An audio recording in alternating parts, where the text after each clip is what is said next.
Kenapa harus di sini? Di lingkungan yang mayoritas memang muslim. Nggak ada di sini mayoritas ini kan, Kristennya. Coba lah Bu, kita saling menghargai. Sebagai minoritas, sebagai mayoritas, kita saling menghargai. Jangan bapak-bapak sebagai minoritas harus selalu dihormati, enggak. Sama-sama kita saling menghargai aturan yang telah ditetapkan pemerintah. Buat apa aturan itu ditetapkan kalau harus dilanggar lagi? Balik kita sudah buat kegiatan tidak ada izin. Ada izin. Tolong, terutama umat Kristen yang sering dibubarin, ini tolong simak. Bab 1 pasal 3 berbunyi, rumah ibadat adalah bangunan yang punya ciri-ciri khusus yang dipergunakan untuk ibadah, kecuali tempat ibadah keluarga.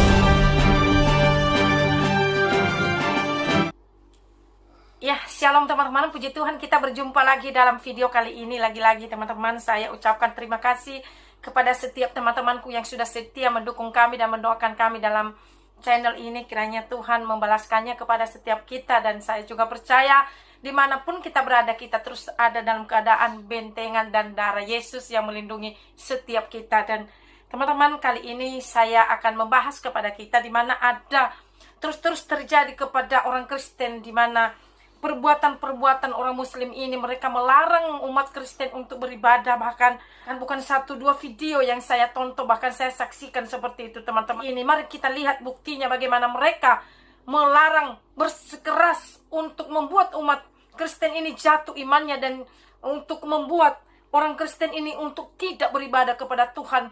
Entah sampai kapan berhenti mereka untuk melakukan hal ini teman-teman, kepada umat Kristen, kepada iman orang Kristen. Dan saya juga melihat perbuatan-perbuatan mereka yang sungguh dan luar biasa kepada iman orang Kristen teman-teman. Dan itu kenapa dibiarkan terus terjadi di bangsa ini, kepada masyarakat Indonesia teman-teman. Oleh karena itu teman-teman, mari kita saksikan bagaimana perbuatan seorang wanita musliman ini kepada umat Kristen teman-teman.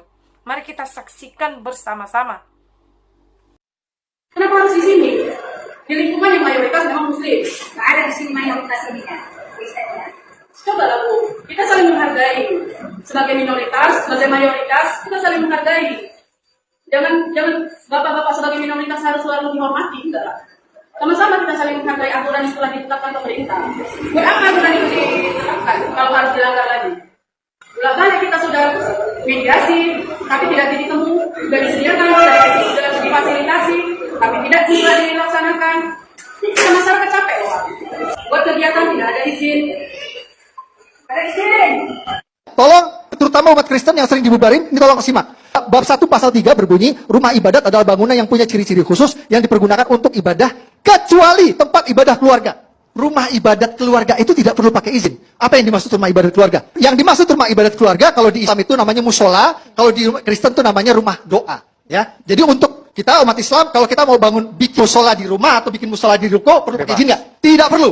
Tidak perlu pakai izin. Begitu juga orang Kristen. Orang Kristen mau bikin rumah doa di rumah atau di ruko, itu tidak perlu minta izin. Nah ini penting sekali buat umat Kristen tahu. Jadi supaya jelas, kalian ibadah di rumah, kalian ibadah di ruko, tidak perlu minta izin.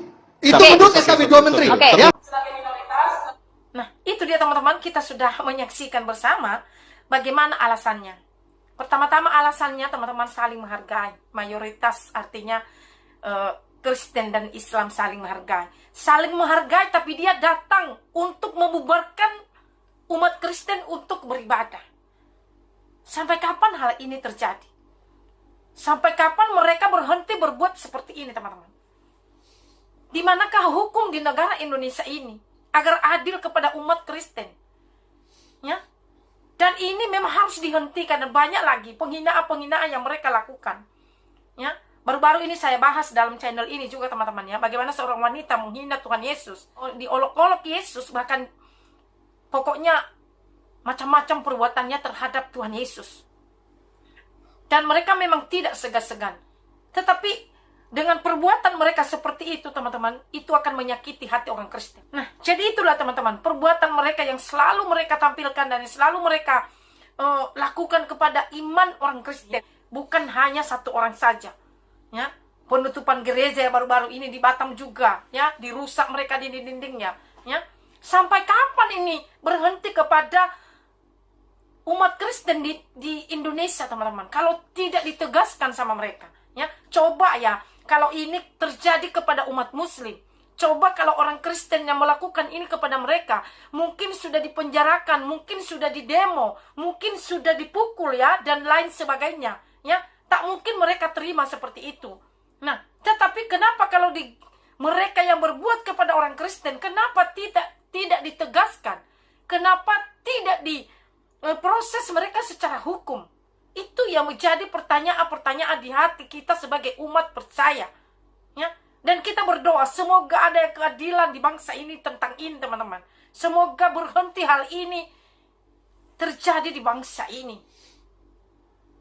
Nah, jadi mari juga kita saksikan, teman-teman, bagaimana juga memang tidak semua Muslim sependapat seperti yang apa kita saksikan barusan ini. Mari kita lihat juga bagaimana juga umat Muslim melarang umat Muslim itu sendiri untuk melakukan hal itu kepada umat Kristen, teman-teman. Mari kita dengarkan bersama-sama. Apa sih sikap Muslim sesungguhnya kalau ada orang yang mau bikin gereja? Begini Bapak Ibu, satu, di dalam Islam tidak ada satupun ajaran yang membolehkan kita melarang umat beragama lain mendirikan rumah ibadah. Nggak ada satupun. Saya ingin tanya sama orang yang ngamuk-ngamuk kalau orang pengen mendirikan rumah ibadah itu. Dari mana dia dapat dalilnya, Pak? Ada nggak di Quran? Kalau ada gereja hancurin, ada nggak? Kalau ada orang mendirikan rumah ibadah nggak usah diizinkan, ada nggak? Nggak ada kan? Kemudian kita nyontoh Nabi, Bapak Ibu. Nabi dikunjungi 60 umat Kristen Bani Najjar. Itu yang berkunjung pendeta-pendeta, jemaatnya. Begitu sampai di Madinah, minta izin kebaktian di Masjid Nabawi. Ada yang pernah umroh nggak? Ada kan? Tahu nama Masjid Nabawi kan? Itu masjid yang sangat mulia, Bang. Oleh Nabi diperbolehkan kebaktian di Masjid Nabawi. Bayangkan Nabi memperbolehkan umat Kristen kebaktian di Masjid Nabawi. Coba Bapak Ibu, tempat yang sangat mulia. Nabi nggak melarang, sahabat yang lain pengen melarang. Da'uhum, kata Nabi. Jangan larang, mereka biarkan saja. Mereka sedang beribadah. Nah sekarang mereka ingin beribadah di rumah ibadah mereka sendiri. Kita melarangnya alasannya apa? Karena belum ada izin. Mengapa belum ada izin? Karena memang nggak diizinkan. Saya belak-belakan aja nih Pak. Masih banyak oknum pejabat yang menghalang-halangi pendirian rumah ibadah. Saya kalau bisa marahin pejabat itu tak marah, bener aja. Sayangnya saya ini bukan pejabat yang lebih tinggi kan begitu. Kok ada ya? Dan saya menyayangkan Bapak Ibu ketika mohon maaf ini pemerintah daerah tidak bisa menyelesaikan masalah. Jadi itu teman-teman. Bagaimana juga dijelaskan, ini juga seorang Muslim ya. Dan saya kurang jelas status beliau, apakah dia ustadz atau kiai atau apa. Tetapi penjelasannya ya tidak ada ajaran itu di dalam Al-Quran. Nah pertanyaan jika itu tidak ada, kenapa selalu terjadi? Seperti yang baru saja kita lihat tadi ya. Mereka selalu mempunyai alasan tidak ada surat izin ya. Kenapa tidak ada izin? Karena tidak diizinkan, tidak dikeluarkan ya.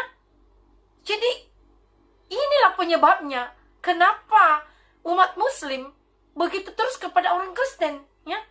Karena tidak ada tegas pemerintah dalam hal ini teman-teman ya, menurut saya. Dan seperti yang kita ketahui, masjid juga ada yang nggak ada izinnya. Tetapi pertanyaan kita, kenapa mereka tidak mempersulit?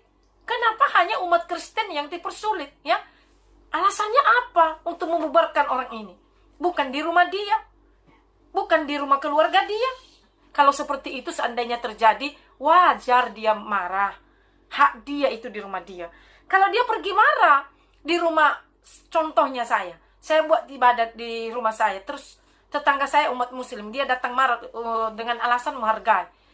Terus kalau dia ada ke pengajian, coba kalau kita balas, pasti sudah terjadi perang-perangan di bangsa ini.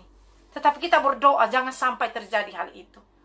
Nah, jadi biarlah video ini teman-teman menjadi pembelajaran bagi kita, dimanapun kita berada, sekalipun kita di mayoritas Kristen atau Muslim sebaliknya, mari kita tetap jaga kesatuan itu, kita tetap saling menghargai. Tetapi menghargainya bukan melarang orang beribadah, ya. Justru kalau menurut saya secara pribadi, tidak taat beragama itulah yang kita dorong supaya dia bisa taat dalam agama. Karena semuanya agama itu saya percaya mengajarkan kebaikan. Bukan mengajarkan yang tidak baik. Tetapi kalau dia pergi ke diskotik, mabuk-mabukkan, ayo kita larang bersama-sama. Tetapi kalau umat beribadah, tolonglah, ya, jangan kita menghalang-halangi mereka untuk beribadah.